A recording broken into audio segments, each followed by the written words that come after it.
Hello, my name is Leho Tedersoo, and I'm a research professor in Tartu University and jointly in King's University. Today, I'm presenting you some tips for DNA barcoding with examples from fungi. So there are multiple ways to perform metabarcoding, and most people know how to do this in a traditional way, which has been used for more than 30 years.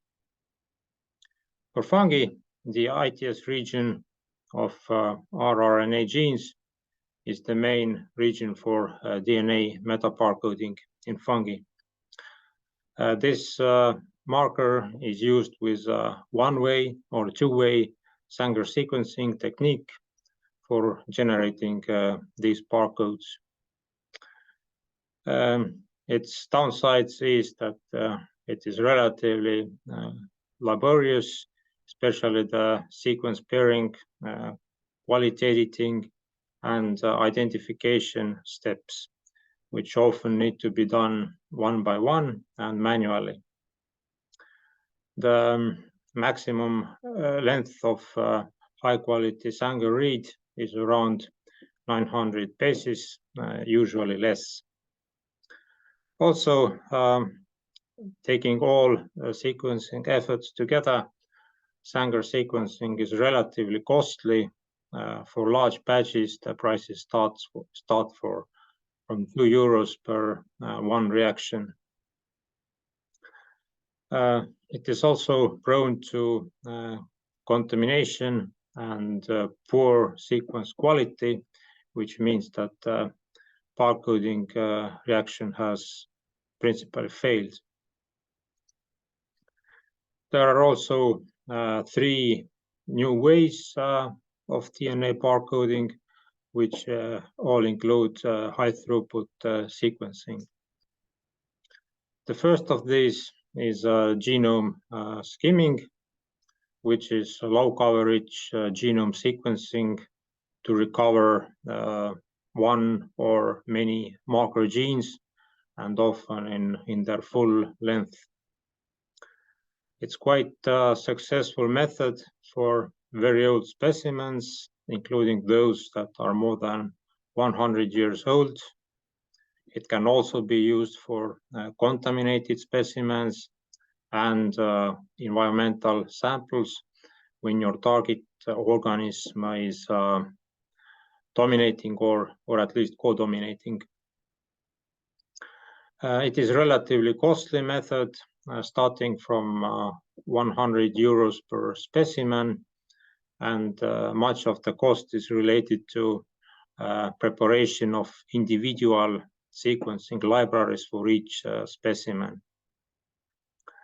It also provides relatively inconsistent results for single copy genes. Many would be partial and others missing. It is also quite laborious, as it requires manual analysis and verification of various genes and their taxonomic identity. There is a risk of database contamination because of molds and other sorts of contaminating airborne fungi.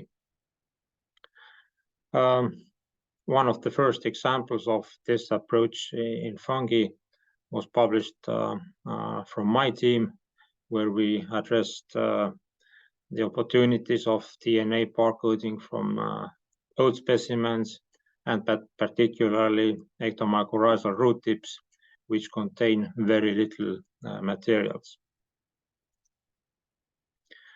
The second method for DNA barcoding using new approaches is target capture sequencing, sometimes also known as left-seq.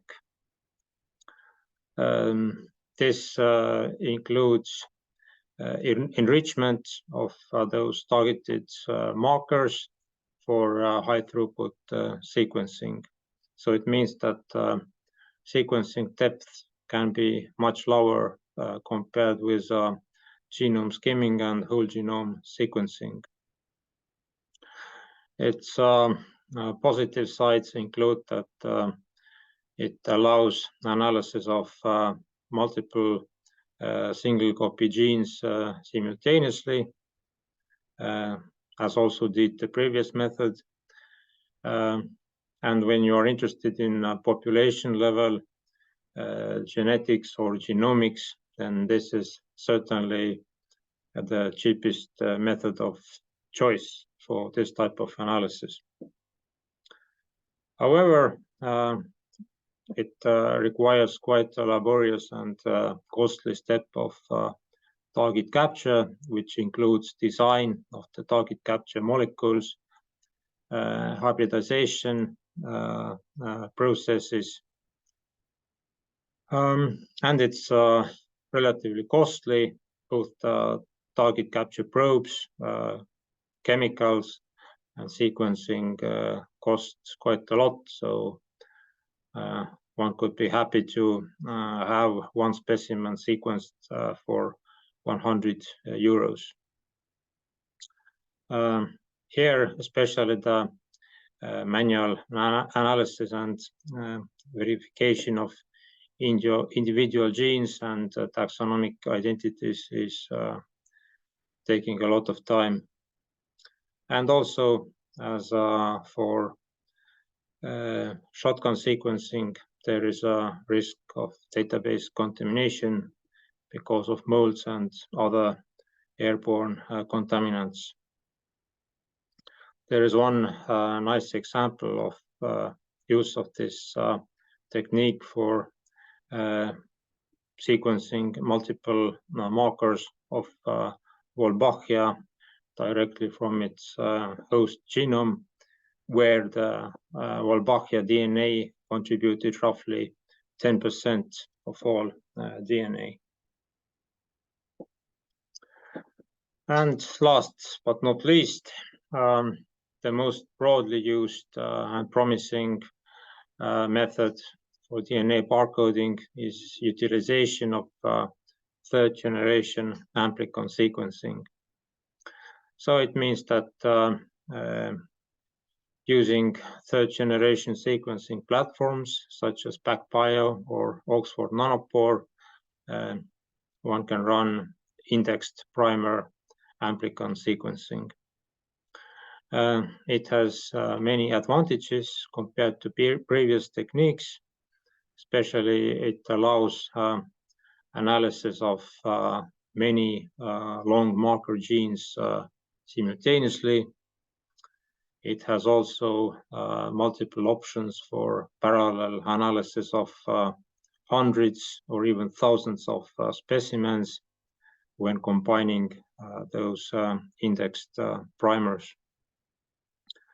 Although individual runs of PacBio, less for Oxford Nanopore, are relatively expensive, it becomes quite cheap for large batches of specimens or markers, or both combined. The data analysis can be automated to a very large extent, so the time and cost of this analysis could be equal to 100 Sanger sequences. Also, although the raw read accuracy of PacBio and especially Oxford Nanopore are relatively low quality, there are many forms of consensus calculation for Nanopore and consensus sequencing options in a loop for PacBio, which make these methods more accurate compared to Sanger sequencing. These methods also offer extra capacities to distinguish different alleles or haplotypes, which can be used to assess and database interspecific variation, potential pseudogenes, and also making hypotheses about potential hybridization patterns in the specimens. The downside are also there. For example, this method requires multiple indexed primers for each specimen.